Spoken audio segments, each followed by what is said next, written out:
Capítulo 2. ¿Qué resultados definidos y deseables producirá la oración definida y determinada? La oración eficaz del justo puede mucho. Santiago 5:16. Estas palabras de Dios establecen la oración como una fuerza que obra, como una oración que hace que pasen cosas que no pasarían si no fuera por la oración. Esto se hace aún más claro en la versión revisada. La súplica del justo puede mucho en su obrar, aunque esta traducción significa prácticamente la misma cosa que en la versión autorizada. No solamente es una traducción más precisa, sino que es más sugestiva. Nos dice que la oración es algo que funciona y que puede mucho porque está trabajando. Sí, la oración ciertamente funciona. A menudo se hace un contraste entre la oración y el trabajo.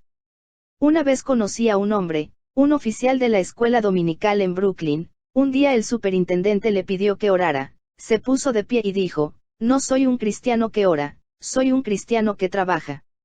Pero orar es trabajar, es el trabajo más aflictivo que uno puede hacer, o sea, podemos lograr que ocurra más orando, que lo que podríamos hacer de cualquier otra forma de esfuerzo que podamos poner. Además, la oración, si va a ser verdadera oración, la clase de oración que puede mucho con Dios, a menudo es trabajo más duro que cualquier otra clase de esfuerzo, demanda más de uno que cualquier otra clase de esfuerzo. Cuando el señor Alexander y yo fuimos a Liverpool para nuestra segunda serie de cultos allí, el reverendo Mascruet Brown, vicario de una de las parroquias de las iglesias de Inglaterra líderes en esa ciudad, era el presidente de nuestro comité. Su salud se quebrantó la primera semana de nuestros cultos y su doctor le ordenó que fuera a Suiza. Poco después de llegar a Suiza escribió y dijo: "Esperaba ser de tanta ayuda en estos cultos y esperaba tanto de ellos, pero aquí estoy, muy lejos en Suiza. Estoy aquí porque me lo ordenó mi doctor y ahora lo único que puedo hacer es orar".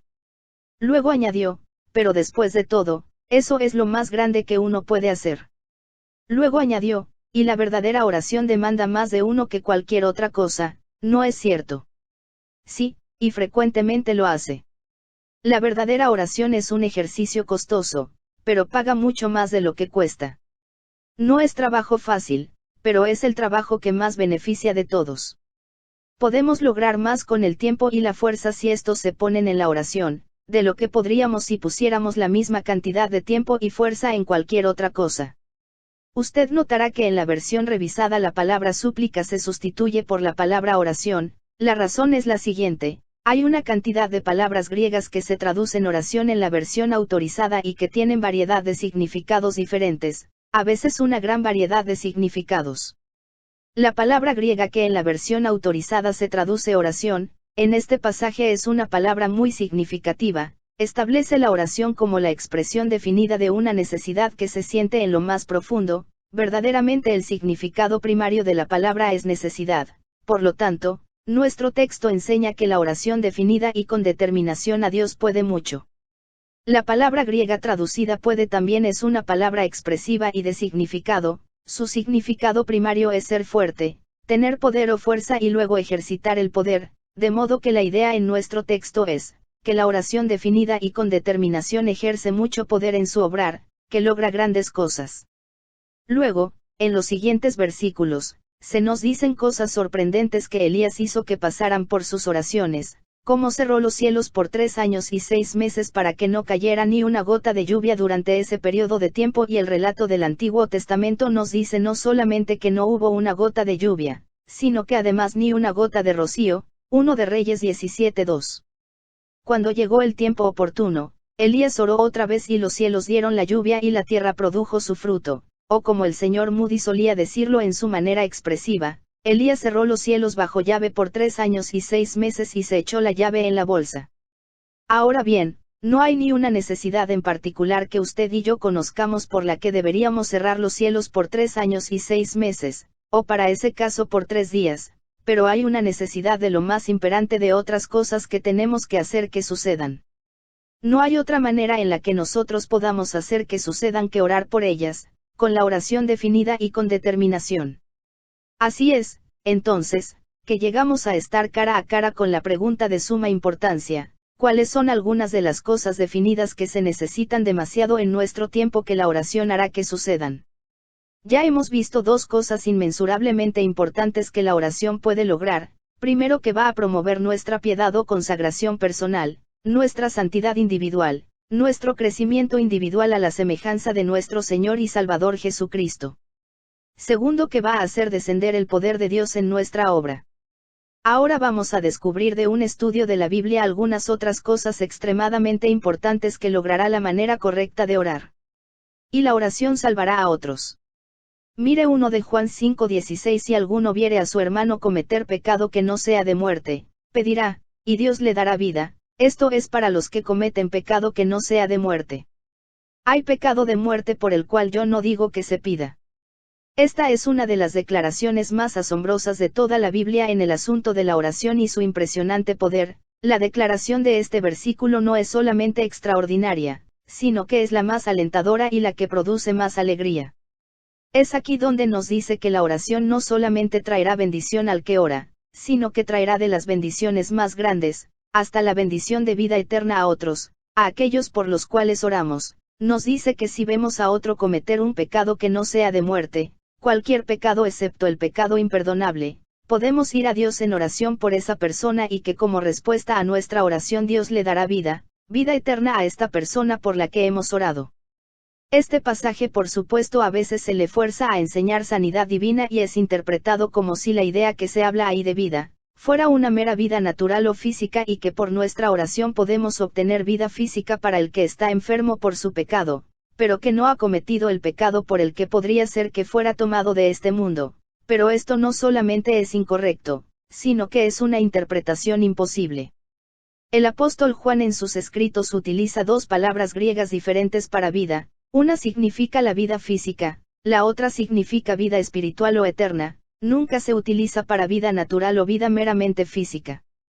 He consultado cada pasaje en los que Juan utiliza esta última palabra en su Evangelio y en sus epístolas y en el libro de Apocalipsis y ni en un solo caso utilizó la palabra de este versículo para otra cosa sino para la vida espiritual o eterna. Esta es una palabra que Juan usa en este pasaje. La idea de este pasaje es entonces no que uno pueda obtener vida física o ser librado de la muerte natural al orar por aquel pecado, sino que puede obtener vida eterna, salvación en su sentido más completo, para el que ha pecado, pero no ha pecado para muerte. Es un pensamiento maravilloso y un pensamiento lleno de consuelo y de aliento. Podemos lograr más para la salvación de otros al orar por ellos que lo que haríamos de cualquier otra manera.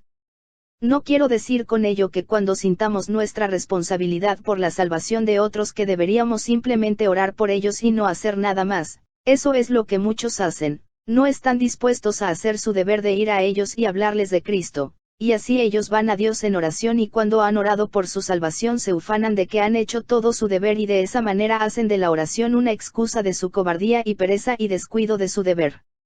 Esta clase de oración es una burla. Es simplemente un intento de encubrir y excusar nuestra negligencia del deber, y Dios no va a poner atención ninguna a oraciones de ese tipo. Dios nunca nos dio ese maravilloso privilegio de la oración como una cubierta para tapar nuestra holgazanería y nuestro descuido del deber. Sin embargo, estamos dispuestos a que Dios nos use como respuesta a nuestras oraciones, estando dispuestos a hacer lo que sea que Dios nos guíe a hacer para asegurar la salvación de aquel por el que estamos orando. Estando dispuestos a hacer cualquier cosa a nuestro alcance para hacer que alcancen la salvación aquellos por los que estamos orando, entonces podemos lograr mucho más por su salvación orando por ellos que de cualquier otra manera. ¿Usted alguna vez ha pensado cómo el Señor Jesús mismo logró cosas orando que en lo que pudo haber logrado de cualquier otra manera? Tome por ejemplo el caso de Simón Pedro, estaba completamente confiado en sí mismo y por lo tanto estaba en peligro inminente. Nuestro Señor procuró por sus enseñanzas y sus advertencias librar a Pedro de esta confianza en sí mismo. Le habló a Pedro de su tentación venidera y de su caída, pero Pedro completamente confiado en sí mismo, contestó, aunque todos se escandalicen de ti, yo nunca me escandalizaré. Mateo 26:33. Y una vez más, mi vida pondré por ti, Juan 13:37. La enseñanza falló. La advertencia falló y luego nuestro Señor recurrió a la oración. Él dijo, Simón, Simón, he aquí Satanás os ha pedido para zarandearos como a trigo, pero yo he rogado por ti, que tu fe no falte, y tú, una vez vuelto, confirma a tus hermanos. Lucas 22:31, 32. Satanás obtuvo lo que pidió, obtuvo a Simón en su sedazo y lo sacudió y oh, pobre Simón, cómo fue golpeado y amoratado contra los bordes del sedazo de Satanás. Pero durante todo el tiempo que Satanás lo sacudió, nuestro Señor Jesús oró y Simón estuvo perfectamente protegido, aunque estaba en el sedazo de Satanás. Y lo único en que pudo Satanás tener éxito con él, fue sacudirle la paja y Simón salió del sedazo de Satanás como trigo más puro de lo que era antes. Fue la oración del Señor, por la que transformó al Simón que negó a su Señor 3 veces y lo negó con juramentos y maldiciones en el patio de Anás y Caifás, en Pedro el hombre de la roca que afrontó al mismo tribunal que sentenció a Jesús a muerte y les lanzó un desafío en su cara y les dijo, gobernantes del pueblo, y ancianos de Israel, puesto que hoy se nos interroga acerca del beneficio hecho a un hombre enfermo, de qué manera éste haya sido sanado, sea notorio a todos vosotros, y a todo el pueblo de Israel, que en el nombre de Jesucristo de Nazaret, a quien vosotros crucificasteis y a quien Dios resucitó de los muertos, por él este hombre está en vuestra presencia sano. Hechos 4, 8-10.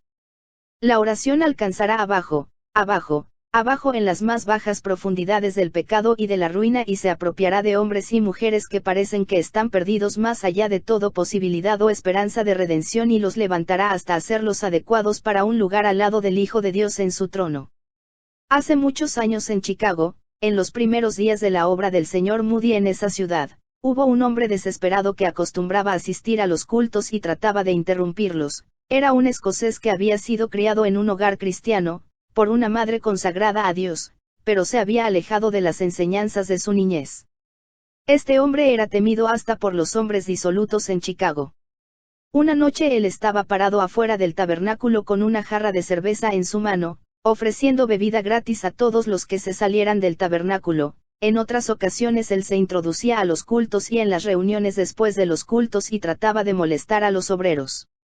Una noche el mayor Whitley estaba aconsejando a los jóvenes y este escocés desesperado estuvo de pie cerca burlándose hasta que el mayor Whitley se volvió a los jóvenes y les dijo, si ustedes valoran en algo sus almas yo les aconsejo que no tengan nada que ver con este hombre desesperado, y él nada más se rió, pero su anciana madre en Escocia estaba orando y una noche él se fue a acostar tan perverso y tan alejado de Dios como siempre y en respuesta a la oración de su madre, Dios lo despertó a medianoche y le trajo a su mente un texto de la Escritura que él ya había olvidado en la Biblia, Romanos 4:5 más al que no obra, sino cree en aquel que justifica al impío, su fe le es contada por justicia. Ese versículo de la Escritura fue directo a su corazón y él aceptó a Cristo sin levantarse de la cama. Él llegó a ser uno de los miembros más activos y más útiles de la iglesia de Moody. Cuando fui pastor de esa iglesia él fue uno de los ancianos y más adelante llegó a ser uno de los que hacían visitación para la iglesia y fue usado por Dios para llevar a muchos a Cristo. Algún tiempo después de su conversión él fue a Escocia a visitar a su anciana madre. Él tenía un hermano en Glasgow, en los negocios y este hermano estaba tratando de ser agnóstico, pero la madre consagrada a Dios y el hijo convertido oraron por este hermano y él se convirtió y se entregó a la obra de Dios. Fue a la Universidad Free Church College a prepararse para la obra misionera extranjera y durante 30 años fue médico misionero en la India bajo la Agencia Misionera de Escocia de la Iglesia Libre. Pero todavía había otro hermano, un trotamundos, no sabían en dónde estaba, aunque suponían que estaba en alguna parte en los altos mares, pero la madre consagrada y el hermano convertido se pusieron de rodillas y oraron por este hijo y hermano deambulante. Al orar, ese hijo, aunque ellos no lo sabían, estaba en la cubierta de un barco al otro lado del globo, en la bahía de Bengala, no lejos de Calcuta y el Espíritu de Dios vino sobre el hijo en la cubierta de esa nave y se convirtió. Por muchos años fue miembro de la iglesia Moody, en donde yo fui pastor y cuando me fui a Los Ángeles él me siguió y se hizo miembro de nuestra iglesia en Los Ángeles, y cuando murió, tuvo una muerte triunfante. La oración había alcanzado y salvado instantáneamente al otro extremo del mundo a un hombre que parecía que estaba totalmente fuera de toda esperanza. Cuando estuve en Inglaterra teniendo cultos en la ciudad de Manchester, uno de los hombres de negocio más importante, vino y me pidió que orara por la conversión de su hijo. Me dijo, mi hijo es graduado de la Universidad de Cambridge y es un abogado brillante, tiene una esposa y 2 niños, pero los ha dejado y no sabemos dónde está. ¿Podría orar por su conversión? Le prometí que lo haría. Algunos meses después este hombre vino a mí en la convención de Keswick y dijo, he encontrado a mi hijo, está en Vancouver, British Columbia, ¿usted conoce algún ministro en Vancouver a quien yo le pudiera mandar un cable? Yo le di el nombre de un amigo que era ministro del Evangelio en Vancouver y él le envió un cable. Al día siguiente vino y me dijo, demasiado tarde, el ave ha volado, se ha ido de Vancouver, pero, podría seguir orando por él. Yo le dije que lo haría. Al final del mismo año cuando comenzamos la segunda serie de cultos en Liverpool, sin que lo supiera el padre, este hijo había regresado a Inglaterra y estaba en Liverpool, vino a nuestro primer culto vespertino del domingo y fue uno de los primeros en aceptar a Cristo. Inmediatamente él empezó a estudiar para las santas órdenes bajo el obispo de Liverpool. Usted tiene seres queridos que no son salvos. Hay una manera de alcanzarlos, esa manera es por el trono de Dios. Por medio del trono de Dios, usted puede alcanzar a las partes más lejanas de la tierra y tocar a sus seres queridos de los que usted ha perdido todo rastro. Dios conoce dónde están y Dios escucha y contesta la oración. Al final del culto en una cierta ciudad, una mujer vino a mí y me dijo, yo tengo un hermano de más de 60 años, he estado orando por su salvación por años y me había rendido, pero voy a empezar otra vez. En menos de 2 semanas, ella vino y me dijo, ya se puso en comunicación mi hermano conmigo y él ha aceptado a Cristo. Sí, la oración del justo puede mucho y si solamente oráramos más y estuviéramos más confiados que hemos llenado los requisitos de la oración que prevalece, veríamos más multitudes de hombres y mujeres acudiendo a Jesucristo. Oh, que pudiéramos orar como debemos, de la manera inteligente como debemos, en forma definida como debemos y con el fervor y la determinación con la que debemos para la salvación de los hombres, mujeres y niños que sabemos que no son salvos. 2. La oración para traer la bendición y el poder a los ministros de la palabra. Y tomad el yelmo de la salvación, y la espada del Espíritu, que es la palabra de Dios, orando en todo tiempo con toda oración y súplica en el Espíritu, y velando en ello con toda perseverancia y súplica por todos los santos, y por mí, a fin de que al abrir mi boca me sea dada palabra para dar a conocer con denuedo el misterio del Evangelio por el cual soy embajador en cadenas, que con denuedo hable de él, como debo hablar. Efesios 6, 17-20. Aquí Pablo está pidiendo urgentemente las oraciones fervientes de los creyentes en Éfeso por él mismo, que en respuesta a sus oraciones pudiera predicar el Evangelio con denuedo y con poder. Pablo hizo una petición semejante cada una de las iglesias a las que les escribió con una excepción impactante o sorprendente. Esa excepción fue la iglesia de Galacia. Esa iglesia era una iglesia que estaba alejada de Dios y no le importaba a él que una iglesia alejada de Dios orara por él. En todos los demás casos, él fustigó a la iglesia para que oraran por él. Aquí vemos el poder de la oración que trae bendición y denuedo y eficacia a los ministros del Evangelio. Un ministro puede llegar a ser un hombre de poder por la oración, pero también se puede desbaratar y ser despojado de poder si la gente deja de orar por él. Toda iglesia puede tener un hombre poderoso de Dios por su pastor, si está dispuesta a pagar el precio y ese precio no es un gran salario, sino gran oración. ¿Tiene usted un pastor que no le cae bien? Un pastor que quizás es ineficiente. O que no conoce o predica claramente la verdad. Usted desea un nuevo ministro. Yo le puedo decir cómo conseguirlo, ore por el que tiene, hasta que Dios lo renueve. Hace muchos años, en una de las parroquias de Cornish, de la Iglesia de Inglaterra, el pastor no era ni siquiera un hombre convertido. Él tenía muy poco interés en las verdaderas cosas de Dios, su interés estaba más bien en restaurar iglesias antiguas y en cuestiones de ritualismo. Había muchas personas consagradas a Dios en esa parroquia y empezaron a orar a Dios para que se convirtiera su ministro. Iban a la iglesia todos los domingos y esperaban la respuesta a sus oraciones. En un día del Señor, cuando él se levantó a predicar, no había dicho muchas frases antes que la gente que tenía discernimiento espiritual se diera cuenta que al fin sus oraciones habían sido contestadas y un clamor se escuchó por toda la iglesia: el párroco se ha convertido, el párroco se ha convertido. Y era verdad.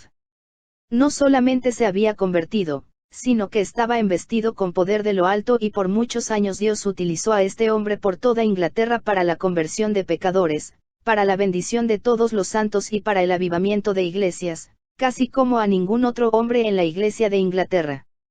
Había una iglesia en la ciudad de Hartford, Connecticut, que tenía un hombre muy brillante como pastor, pero el pastor no era sano en la doctrina. Había 3 hombres consagrados a Dios en esa iglesia que se dieron cuenta que su pastor no estaba predicando la verdad. Pero ellos no anduvieron por allí instigando inconformidad entre la congregación. Ellos hicieron un convenio entre ellos de reunirse todos los sábados en la noche para orar por mucho tiempo o muy entrada la noche por su ministro, y así cada sábado en la noche se reunieron para orar con fervor por tiempos prolongados. Luego los domingos en la mañana iban a la iglesia, se sentaban en sus bancas y esperaban para ver la respuesta a sus oraciones. Un domingo en la mañana cuando el ministro se levantó para predicar, era tan brillante y dotado como siempre lo había sido, pero pronto se hizo evidente que Dios había transformado sus ideas y había transformado al hombre, y el doctor Teodoro Coiler es una autoridad para atestiguar de que Dios envió a la ciudad de Hartford el avivamiento más grande que esa ciudad había tenido a través del ministro que había sido transformado por las oraciones de sus miembros. Oh, si habláramos menos unos a los otros en contra de nuestros ministros y más a Dios a favor de ellos, tendríamos mucho mejores ministros de los que tenemos. Usted tiene un ministro que le cae bien. Quisiera que fuera aún mejor. Quisiera que fuera mucho más efectivo de lo que es en la actualidad. Ore por él hasta que Dios le dé nueva sabiduría y lo cubra con nuevo poder. ¿Alguna vez ha escuchado usted cómo Dwight L. Moody llegó a ser un evangelista por todo el mundo? Después del gran incendio de Chicago, el señor Moody se quedó en Chicago el tiempo suficiente para juntar el dinero para dar de comer a los pobres y para proveer un nuevo edificio para su propia obra, y luego se fue a Inglaterra a descansar. Su intención no era predicar para nada, sino escuchar a grandes predicadores al otro lado del océano, Spurgeon, George Muller y otros, pero lo invitaron a predicar un domingo en una iglesia congregacional al norte de Londres de la cual el señor Leslie era el pastor. Él aceptó la invitación. El domingo en la mañana mientras predicaba, tuvo grandes dificultades, según él me lo relató a mí muchos años después. Él dijo: no tenía el poder, ni la libertad, parecía que yo estaba tratando de jalar un pesado tren cuesta arriba y mientras predicaba me decía a mí mismo, qué tonto he sido de haber aceptado predicar, yo vine a escuchar a otros y aquí estoy predicando. Al acercarse el fin de mi sermón empecé a sentir una sensación de alivio de que ya estaba cerca de terminar y luego me vino un pensamiento, bueno, lo tengo que volver a hacer en la noche. Traté de convencer al señor Leslie de que me relevara de predicar esa noche pero no estuvo de acuerdo. Fui al culto de la tarde con un corazón cargado, pero no había estado predicando por mucho tiempo cuando me parecía que los poderes de un mundo invisible habían descendido sobre la audiencia. Al acercarme al final de mi sermón tuve el valor de arrojar la red, les pedí allí, en ese momento que los que quisieran aceptar a Cristo se pusieran de pie, y como 500 personas se pusieron de pie. Yo pensé, debe haber un error, así que les pedí que se sentaran y luego dije, va a haber una reunión después del culto, en el vestuario y si alguno de ustedes realmente quiere aceptar a Cristo véanos al pastor y a mí en el vestíbulo.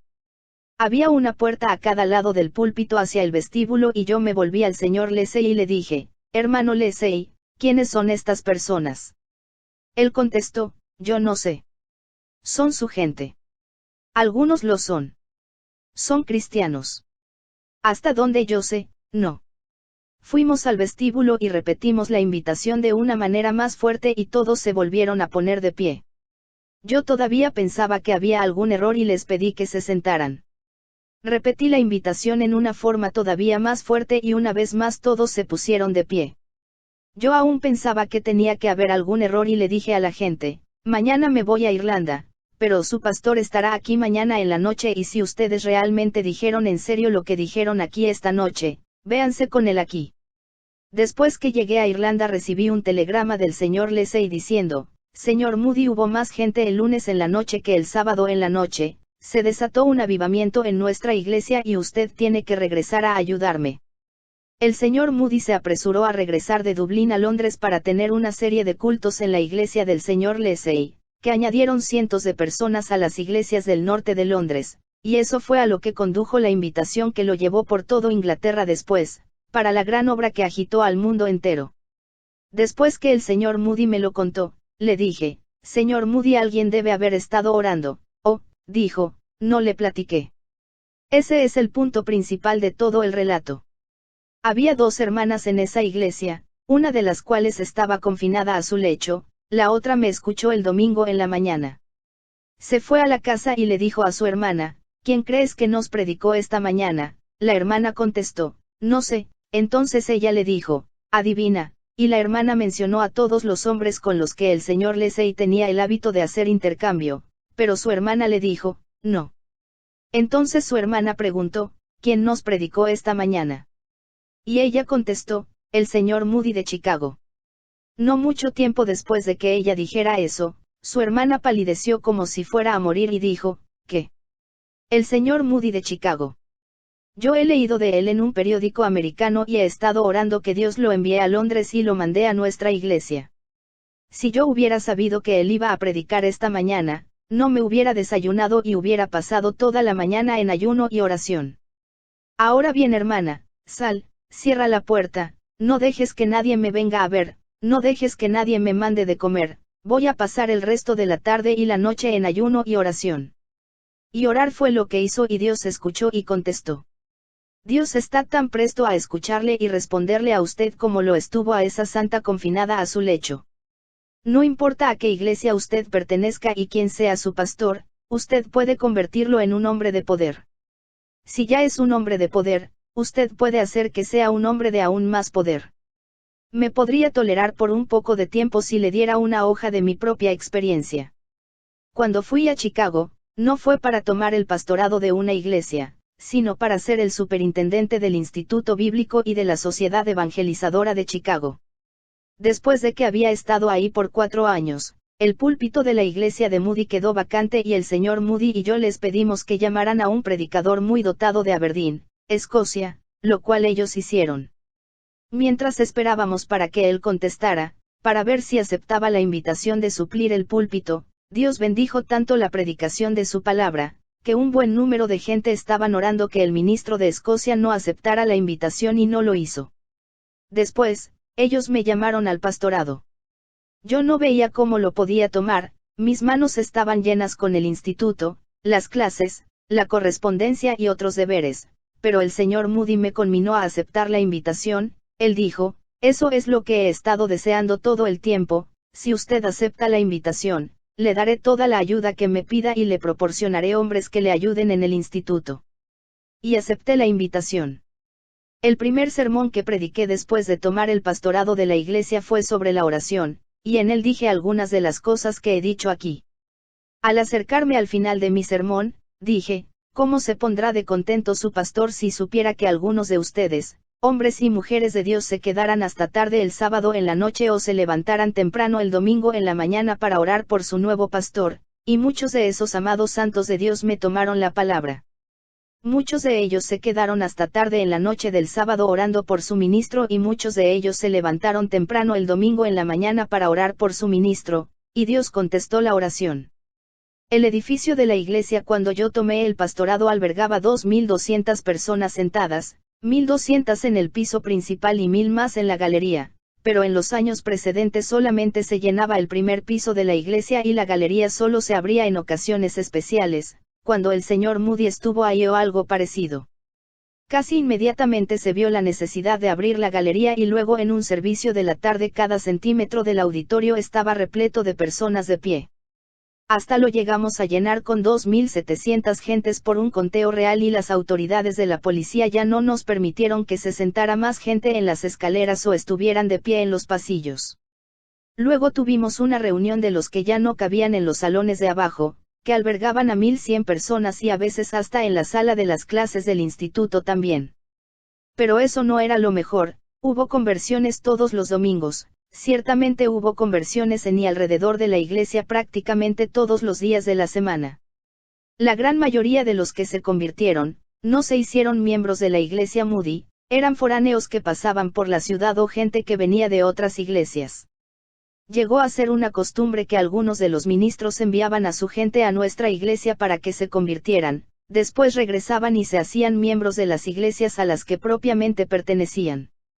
De tal manera que solamente una proporción pequeña, comparativamente hablando, de esos convertidos se hicieron miembros de nuestra iglesia y aún así el número más pequeño que se admitió a la membresía de la iglesia durante esos 8 años en que quedé ahí como pastor activo fueron 250. Y en esos 8 años tuve el gozo de extenderles la diestra de compañerismo a más de 2000 miembros nuevos. Y así siguió sucediendo de la misma manera los 4 años que yo fui solamente pastor nominal y no estaba realmente en la iglesia, bajo los diferentes hombres que vinieron y por los que la gente oró para tuvieran el poder. Siguió sucediendo de la misma manera bajo el pastorado del Dr. Dixon. Y no eran tanto los hombres que predicaban, sino la gente que estaban detrás de ellos orando, los que lograron grandes cosas para Dios. Después cuando empecé a viajar por el mundo, esa gente me seguía con sus oraciones, y se reportó cuando yo regresaba, por uno de los que decía saber, que hubo más de 102,000 personas que hicieron una profesión definida de aceptar a Cristo en los diferentes lugares que yo visité en esos meses que yo estaba fuera.